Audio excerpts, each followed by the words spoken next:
జూబ్లీహిల్స్ లో అర్ధరాత్రి కారు బీభత్సం సృష్టించింది. అతివేగంతో విద్యుత్ పోల్ను ఢీకొట్టిన కారు బోల్తా పడింది.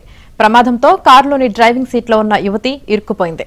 దీంతో కారు అద్దాలు ధ్వంసం చేసి యువతిని పోలీసులు రక్షించారు.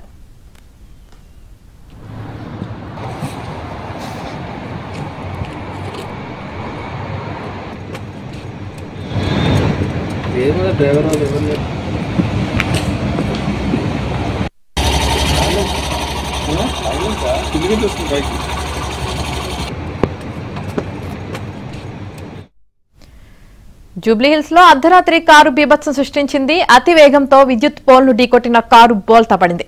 ప్రమాదంతో కారులోని డ్రైవింగ్ సీట్లో ఉన్న యువతి ఇరుక్కుపోయింది. దీంతో కారు అద్దాలు ధ్వంసం చేసి యువతిని పోలీసులు రక్షించారు.